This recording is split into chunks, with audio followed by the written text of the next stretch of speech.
Hey, what's up, guys? Trust me, Rain here, and I'm going to tell you exactly how to buy a house on credit cards. Now, that seems absolutely crazy, impossible. How can you have such a high limit? But for certain areas, now, if you're in California, you can't because that value is way too high. But if you're 80% of America that might live in bumblefuck nowhere or, on the outskirts of a middle sized country or city, and you can still find a house for like 100K, you can do it this way. So basically, this is going to require a little bit of preparation, maybe 1 to 2 years. So you're going to have to be opening up credit cards, making sure that the ones you open, you have like either 0% interest rate or that you have enough available that to cover your closing costs.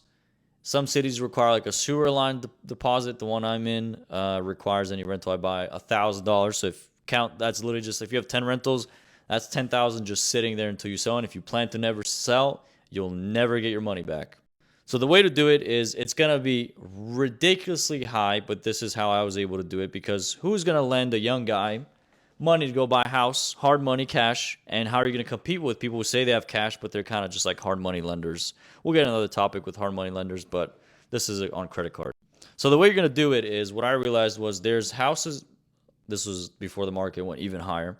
There's houses that are cheap in countries, and not countries, in the country area that you could buy for $20,000 and fix them up, and they could be almost be worth double or 75 or even 100, depending on the one you got.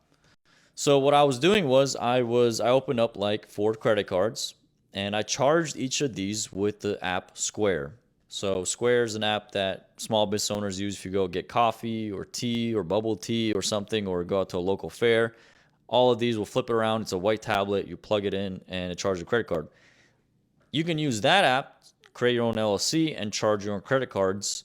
And now you have access to all that money off your credit cards because not a cash advance will limit you, but these credit cards will give you all their money through that app.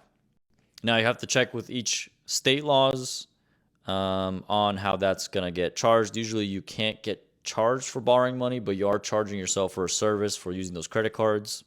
So check with your accountant or whoever you know that might be able to help you with that. In each state, it's different. And then you're going to want to transfer the money. I think you're going to lose about 5% of the total transaction. And then you're going to have a waiting period of about 30 days because you don't want to get questioned by the bank of where all this money's coming from. You can straight up tell them, hey, these are my credit cards, just charge them. Nothing illegal against that. There's absolutely nothing illegal for you to do. But for them to give you a cashier's check so that you can go buy a house at a title company, plus the closing costs, you'll have to have that money settled for a couple days. Maybe it's safe to have it for 30 days. And obviously, your credit score is going to tank. But guess what?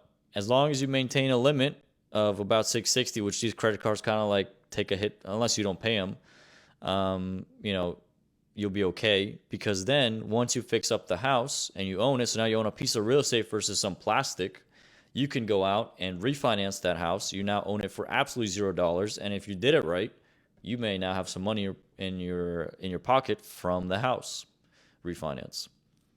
I personally like borrowing with credit cards because I am trading a credit card that doesn't exist, that is just digits, for something I can physically touch. I think that's very valuable.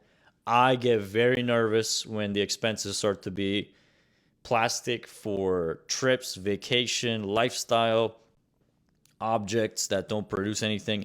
That is when I cut. I'm like, no, this is a very bad idea. Now, could you use this as a down payment for a house too? Like, let's say you want to outright, use your credit cards to put deposit down because you don't want to have any cash on your house that you want to, buy through like an FHA or conventional loan. You can do that too. Just be very careful because now you're financing 100% plus closing costs. So you'll have not only the mortgage payment, insurance, taxes, and the balance of these credit cards. But if you think about it, if you go out and buy let's say you get a house for 10 grand down, and that monthly payment on that is $500, and you got like a $200,000 mortgage, it's almost the same as paying the rent. So you can work on paying down the balance, and now you own a house and an asset. So it can work that way too. Guys, leave a like, comment. Thank you guys for watching. And if I was able to help you, I'm glad. And I'll catch you guys in the next video.